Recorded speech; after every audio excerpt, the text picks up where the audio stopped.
দিয়ে বললেন, ঠিক ঠিক, বুদ্ধি বলো, চেহারা বলো, যাই বলো, বেঁকা আমাদের আইডিয়াল। রামকানাই বলল, একেবারে জাদুঘরে রাখার মতো, কিংবা চিড়িয়াখানায়। বঙ্কুবাবু মনে মনে বললেন, স্পেসিমেন যদি বলতে হয় তো এরাই বা কি কম। ওই তো শ্রীপতিবাবু, উটের মতো থুতনি, আর ওই গৌরব চক্রবর্তী কচ্ছপের মতো চোখ, আর ওই নিধু মুক্তার ছুঁচো, রামকানাই ছাগল, চণ্ডীবাবু চামচিকে। চিড়িয়াখানায় যদি রাখতে হয় তো। বঙ্কুবাবুর চোখে জল এলো।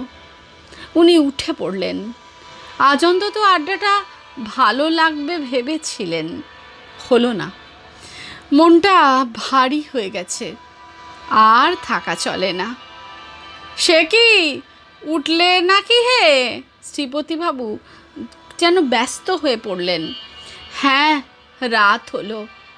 কই রাত? কাল তো ছুটি, বসো, চা খাও। না, আজ আসি, পরীক্ষার খাতা আছে কিছু। নমস্কার।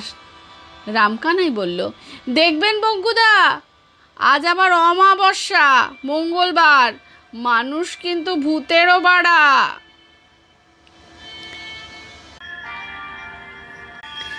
বঙ্কুবাবু আলোটা দেখতে পেলেন পঞ্চাঘোষের বাঁশবাগানের মাঝ বরাবর এসে।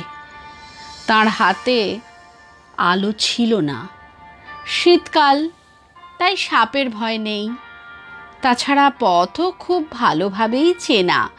এ পথে এমনিতে বড় একটা কেউ আসে না, কিন্তু বঙ্কুবাবুর শর্টকাট হয় বলেই তিনি এই পথে যান। কিছুক্ষণ থেকেই তার কেমন জানি খটকা লাগছিল।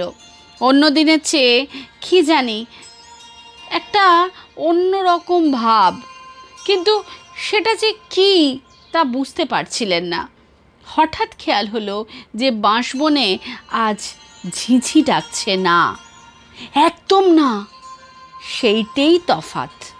অন্যদিন যতই বনের ভিতর ঢোকেন ততই ঝিঁঝির ডাক বাড়ে, আজ ঠিক তার উল্টো।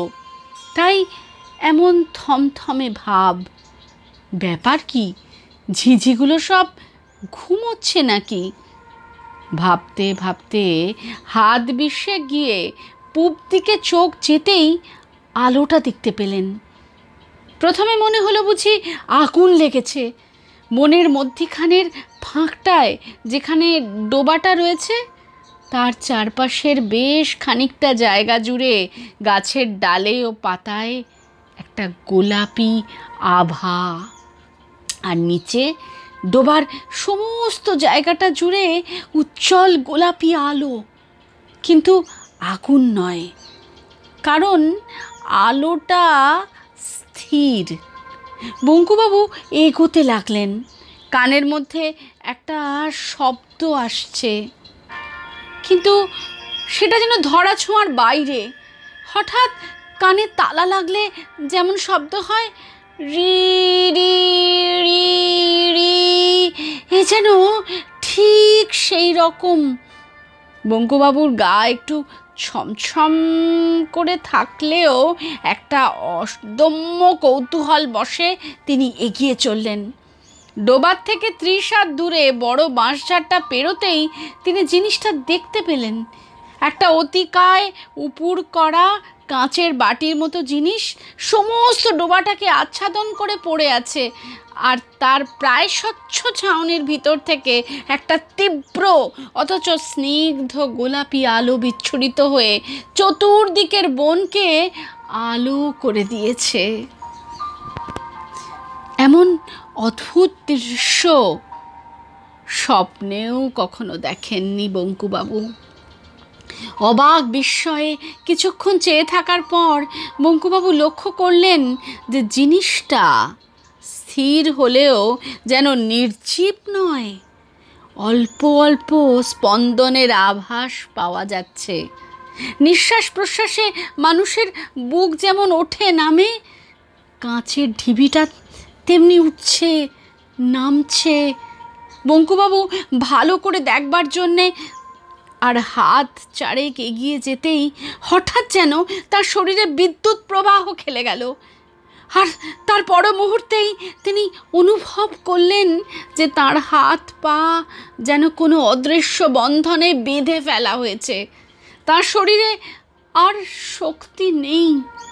তিনি না পারেন এগোতে, না পারেন পিছোতে। কিছুক্ষণ এইভাবে আড়ষ্ট হয়ে দাঁড়িয়ে থেকে বঙ্কুবাবু দেখলেন যে জিনিসটা স্পন্দন আস্তে আস্তে থেমে গেল, আর সঙ্গে সঙ্গে মিলিয়ে গেল সেই অদ্ভুত কানে তালা লাগার শব্দটা। তারপর হঠাৎ রাতের নিস্তব্ধতা ভেদ করে কতকটা মানুষের মতো কিন্তু অথচ মিহি গলায় চিৎকার এলো, মিলিপিপিং ক্রুক, মিলিপিকিং ক্রুক।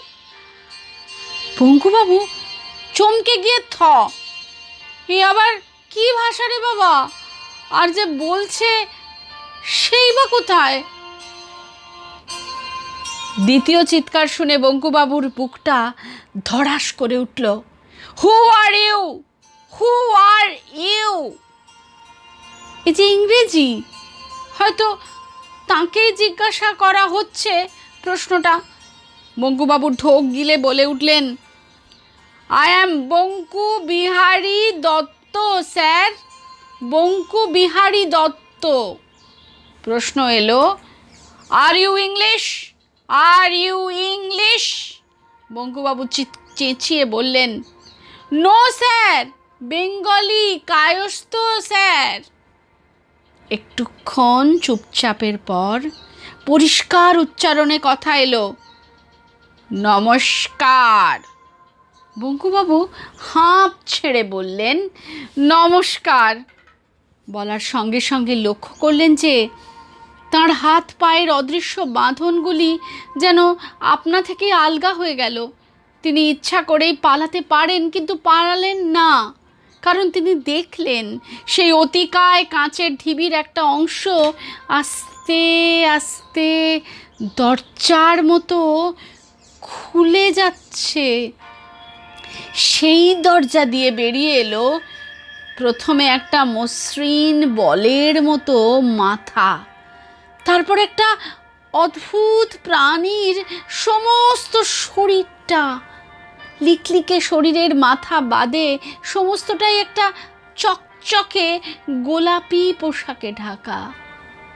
মুখের মধ্যে কান ও নাকের জায়গায় দুটো করে, আর ঠোঁটের জায়গায় একটা ফুটো।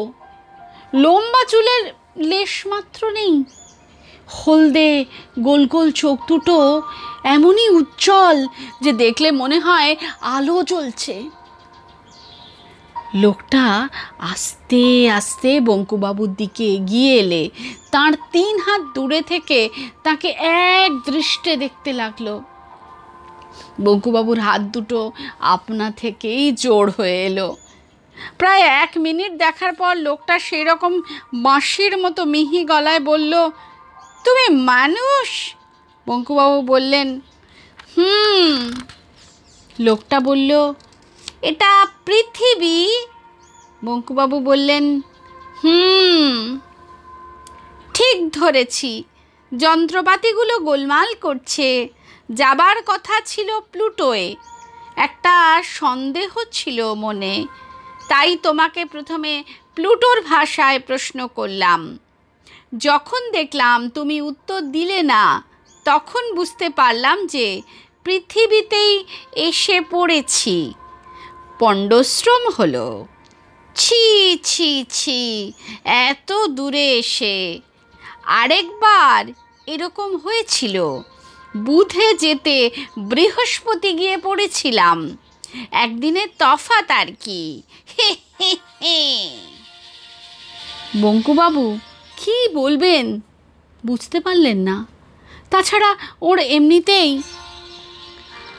অস্বস্তি লাগছিল, কারণ লোকটা সরু সরু আঙুল দিয়ে ওর হাত পা টিপে টিপে দেখতে আরম্ভ করেছে। টেপা শেষ করে লোকটা বলল, আমি ক্রেনিয়াস গ্রহের মানুষের চেয়ে অনেক উচ্চ স্তরের প্রাণী। এই লিকলিকে 4 ফুট লোকটা মানুষের চেয়ে উচ্চ স্তরের প্রাণী? বললেই হলো। বঙ্কুবাবুর হাসি পেল। লোকটা কিন্তু আশ্চর্যভাবে বঙ্কুবাবুর মনের কথা বুঝে ফেলল। সে বলল, অবিশ্বাস করার কিছু নেই, প্রমাণ আছে। তুমি কটা ভাষা জানো?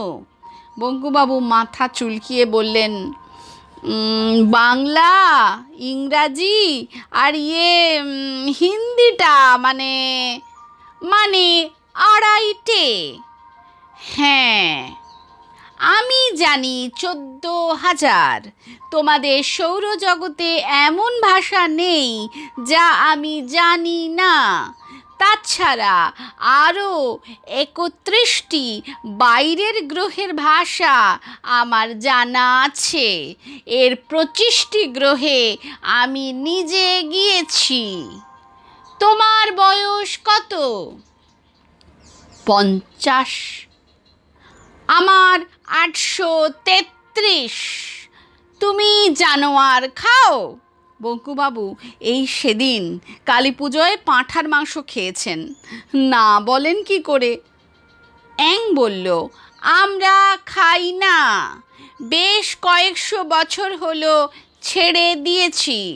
আগে খেতাম, হয়তো তোমাকেও খেতাম।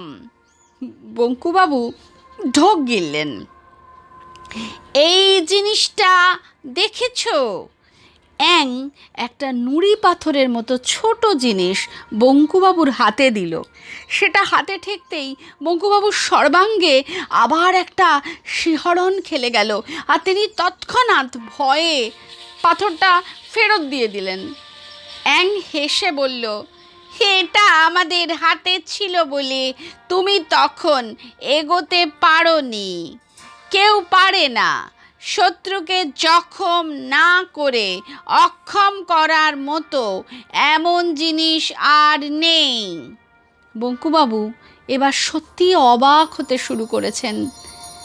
অ্যাং বলল, এমন কোনো জায়গা বা দৃশ্য আছে যা তোমার দেখতে ইচ্ছে করে কিন্তু হয়ে ওঠে না? বঙ্কুবাবু ভাবলেন, সারা পৃথিবীটাই তো দেখা বাকি। ভূগোল পড়ান, অথচ বাংলাদেশের গুটিকতক গ্রাম ও শহর ছাড়া আর কি দেখেছেন তিনি? বাংলাদেশেরই বা কি দেখেছেন? হিমালয়ের বরফ দেখেননি, দীঘার সমুদ্র দেখেননি, সুন্দরবনের জঙ্গল দেখেননি।